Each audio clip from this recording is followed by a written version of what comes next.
Hi guys, this is captain Bhavesh and welcome back to my channel the struggler. यार, मेरे से किसी ने एक क्वेश्चन पूछा था कि how to get a regular work in Bollywood.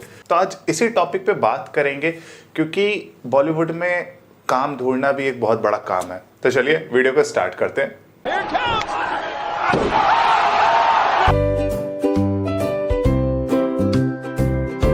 तो सबसे पहले मैं ये बता देना चाहता हूँ कि जो ये क्वेश्चन है how to get a regular work in a Bollywood, इसी में आपका आंसर भी छुपा हुआ है।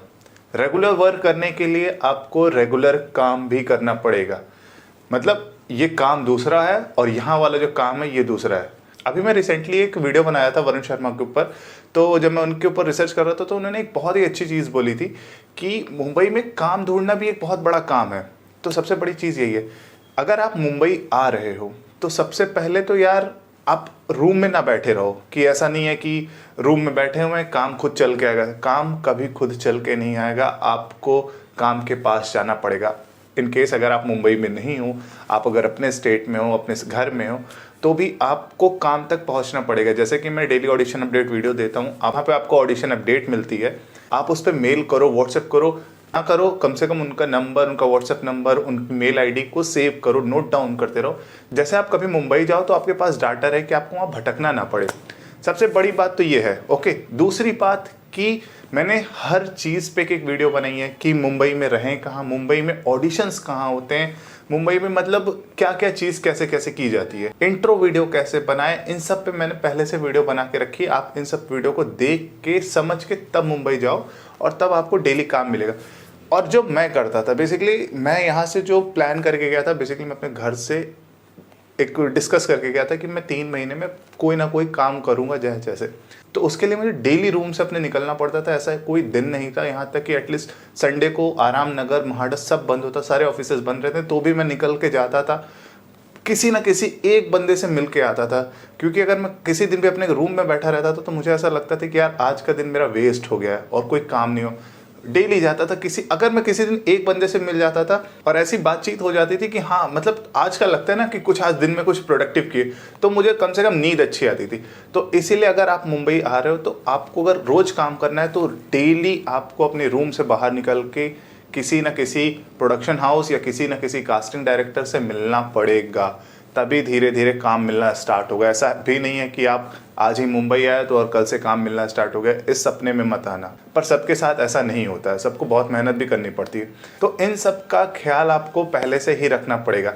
आपको पहले से ही इन सब चीज़ की तैयारी करके ही आना पड़ेगा, क्योंकि बिना प्लानिंग के आओगे तो फिर ऐसे दर दर भटकोगे और कुछ समझ में नहीं आएगा। और फिर एक दिन चले जाओगे, 1-2 महीने बाद में आपको समझ में नहीं आएगा कि क्या करूँ, काम तो मिल ही नहीं रहा है। तो इसके लिए भी एक प्लानिंग है। प्लानिंग कैसी है मैं वो आपको बताता हूँ। तो सबसे पहले आपको पूरा डे वाइज ना आपको एक कैलकुलेट, एक टाइम टेबल बनाना पड़ेगा। जैसे कि मंडे से लेके संडे तक एक भी दिन नहीं छोड़ना है। जितना आराम करना है घर पे कर लो, वहाँ जाने के बाद कोई आराम नहीं करना है। मंडे से संडे डेली आपको कहीं ना कहीं जाना है। इसका आपको टाइम टेबल, जैसे मैं जो करता था, मैं अपना एक्सपीरियंस शेयर कर रहा हूँ, आप इसमें से थोड़ा बहुत चेंजेस कर सकते हो। आप टाइम को ऊपर नीचे या जो जिस जगह मैं जाता था उनको आप आगे पीछे कर सकते हो। जैसे मैं सुबह उठता था, मैं अपना जिम में जाके वापस आता था, उसके बाद 10 साढ़े 10 बजे मैं अपना रूम छोड़ देता था। मैं कहा मैं घर पे नहीं रहने आया हूँ। रूम छोड़ने के बाद मैं सबसे पहले जाता था टीवी के प्रोडक्शन हाउसेस में जो अंधेरी के आसपास है, और वहाँ पे जाके देखता था। क्योंकि जितने भी ऑडिशंस होते हैं, जो उस दिन के ओपन ऑडिशंस होते हैं, वो बेसिकली 2 बजे के बाद होते हैं। तो मेरा वो जो 10 से 2 का टाइम था, वो मैं टीवी के प्रोडक्शन हाउस में जाता था कि स्टार्टिंग में कहीं भी काम मिले, पहले करना तो आए, पहले कहीं चले तो इसलिए मैं करने जाता था। टीवी वीवी में हर जगह जाता था हाथ पैर मारने। मतलब 10 से 2 के बीच में मैं सारे टीवी के ऑडिशंस कवर करता था। हर प्रोडक्शन हाउस में जाता था, इंट्रो देता था, ऑडिशन देता था, मतलब जो मिल जाता था वो देता था। उसके बाद फिर मैं 2 बजे से लेकर शाम के 4 से 5 बजे तक आराम नगर और महाड़ा, अंधेरी से आता हुए पहले महाड़ा जाता था, फिर आराम नगर आता था। कि जैसे, क्योंकि आराम नगर लास्ट में क्यों आता था ये मैं आपको बता रहा हूँ। पहले मैं ऐसे नहीं करता था। पहले मैं आराम नगर जाता था, मुझे आराम नगर आज भी बहुत अच्छा लगता है, पहले भी अच्छा लगता था। बट जब मुझे धीरे धीरे समझ में आया, क्योंकि आराम नगर में सुबह कोई आता नहीं है, ऑफिस भी 12-1 बजे के बाद स्टार्ट होते हैं। तो इसीलिए वहाँ पे ऑडिशन 2 बजे के बाद स्टार्ट होते हैं, 2 बजे से 7-8 बजे तक। तो मुझे ये कुछ दिन के बाद समझ में आया कि अच्छा यहाँ पे लेट में आओ तभी काम बनेगा। तो फिर मैं और सब कुछ निपटा विपटा के, होता है ना, सब कुछ ख़त्म करके मैं आता था महाडा वाडे से आराम नगर आता था 4:30-5 बजे के आसपास। और फिर वहाँ मैं बैठ के लिंक बनाता था, मैं बैठ के दोस्ती करता था, जहाँ ऑडिशंस होते थे वहाँ ऑडिशंस देता था, मतलब सब कुछ फिर वहीं करता था। ये इस तरह मेरा डेली रूटीन बन गया हुआ था।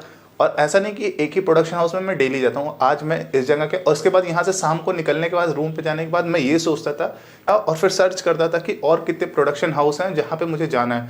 टीवी के प्रोडक्शन हाउस हुए, मूवी के प्रोडक्शन हाउस हुए, बहुत सारे प्रोडक्शन हाउस थे। सबको मैं सुबह 11 बजे से या 10 बजे से लेकर 2 बजे के बीच में कवर करता था। उसके बाद फिर मैं आराम नगर में डेली जाता था। मतलब ऐसा कोई दिन नहीं जाता था जिस दिन मैं आराम नगर के बाद थोड़ी देर शाम हो जाती थी, 5:30-6 बज जाते थे। 6 बजे के बाद वो सनसेट होता है, सामने वर्सोवा बीच थी, जाके 15 मिनट बैठता था आराम से, कोल्ड ड्रिंक लेता था, बैठता था। फिर उस दिन का सब कुछ अपना रिकॉल करता था कि आज यहाँ गया, ये हुआ, क्या सब कुछ सही हुआ, परफेक्ट हुआ। संडे को मेरे साथ उल्टा हो जाता, संडे को सब बंद रहता था। तो फिर तब भी मैं कुछ ना कुछ कहीं ना कहीं जाता था, आता था, आराम नगर में घूमता था, कहीं ना कोई मिल जाता था, कोई अपनी तरीके कोई दोस्त मिल गया, वो भी स्ट्रगल कर रहा है, मैं भी स्ट्रगल कर रहा हूँ, तो अच्छी खासी दोस्ती हो जाती थी। उससे दिन भर क्या ही करें, बातें करते थे, इधर उधर घूमने निकल गए। बट निकलता मैं रोज़ था अपने रूम से। ये मैंने डिसाइड करके ही गया था अपने घर से, सुल्तानपुर से, कि अगर मैं मुंबई जा रहा हूँ तो मैं डेली कहीं ना कहीं जाऊँगा, घर में नहीं बैठूँगा।